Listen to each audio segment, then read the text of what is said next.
De clima con Leonette, nuestra experta en clima, quien como todos los jueves va a decir un par de disparates antes de cruzarse frente a cámara, pero ¿qué vamos a hacer? ¿Cómo está, Leonette? Hola, Leo.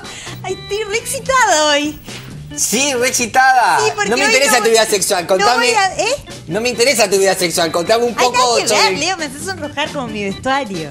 Escuchá, no, porque hoy no voy a dar el clima ni del día, ni de una zona en particular. Hoy voy a hablar de un tema mucho más importante que me estuve preparando. ¿Ah, sí? ¿Cuál es? Sí, es re importante. ¿Cuál? El calentamiento global.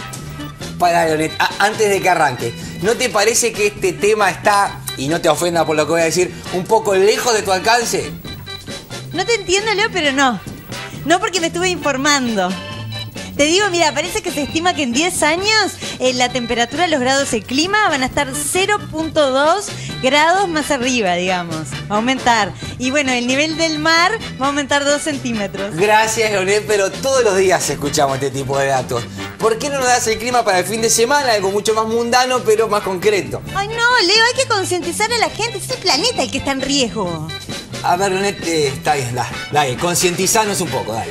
Sí, bueno, hay muchas cosas que podemos hacer para evitar el calentamiento global. Por ejemplo, cuando calentamos mate, algo re común, Leo, no sé si vos lo hacés. ¿Calentar el mate? Sí, el agua para el mate. Sí, lo hago. Bueno, podemos dejar la caldera ahora que se viene calorcito, un poquito al sol ahí en la azotea, y entonces después ya hierve más rápido y ahorramos energía. Pero, Leonette, como que no se ahorraría mucho. ¡Estoy copada! A ver, no se ahorraría mucho. ¿Le tenés algún otro consejo? No puedo tener tantos consejos, Leo, tengo que tener tiempo para seguir investigando. Ah, tenés que tener tiempo, está bien, Leonette. Vení, pasá frente a cámara, que el tiempo es justo lo único que no tenemos. Hacé lo que hacés siempre. ¡Abríguense! ¿Qué estás de championes hoy, Leonette? ¡Cállate, Leo!